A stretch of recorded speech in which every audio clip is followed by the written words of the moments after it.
હર ઘર તિરંગા અભિયાન અન્વયે સમગ્ર દેશમાં તિરંગા યાત્રાનું આયોજન કરવામાં આવી રહ્યું છે. ત્યારે નેત્રંગ ખાતે યોજાયેલા તાલુકા કક્ષાની તિરંગા યાત્રામાં નેત્રંગવાસીઓએ અનેરો જુસ્સો બતાવ્યો હતો. જેમાં વિવિધ શાળાઓના વિદ્યાર્થીઓ, આગેવાનો અને કર્મચારીઓ મળી અંદાજિત 2500 લોકો આ તિરંગા યાત્રામાં જોડાયા. ગર્વભેર રાષ્ટ્રધ્વજ લહેરાવી નેત્રંગને તિરંગામય બનાવી દીધો હતો. ઝઘડિયા વિધાનસભા ધારાસભ્ય રીતેશભાઈ વસાવા, નેત્રંગ મામલતદાર રીતેશભાઈ કોકણી, નેત્રંગ ભક્તિધામના સંત પૂજ્ય ભક્તિ વલ્લભ સ્વામી, તાલુકા પંચાયત પ્રમુખ વસુધાબેન વસાવા સહિતના મહાનુભાવો રાષ્ટ્રધ્વજ લહેરાવી નેત્રંગ શ્રીમતી એમ ભક્ત હાઈસ્કૂલ ખાતેથી તિરંગા યાત્રાને રાષ્ટ્રીય ગૌરવ સાથે પ્રસ્થાન કરાવ્યું હતું. તાલુકાવાસીઓએ અદ્ભુત જોશ અને અનેરો ઉત્સાહ થકી રાષ્ટ્રની એકતા અને અખંડિતતાની અતૂટ ભાવના વ્યક્ત કરી હતી.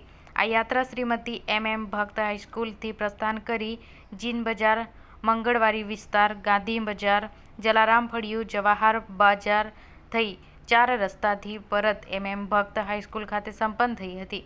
આ તિરંગા યાત્રામાં તાલુકા પંચાયતના સભ્યો તેમજ સરપંચો, તાલુકાના અગ્રણીય નાગરિકો, વિદ્યાર્થીઓ ઉપરાંત નેત્રંગ ખાતે સભ્યો, અભ્યાસ કરતા વિદ્યાર્થીઓ, વિદ્યાર્થિનીઓ, એનસીસી કેડેટ સહિત મોટી સંખ્યામાં લોકો સ્વયંભૂ રીતે આ તિરંગા યાત્રામાં જોડાયા હતા.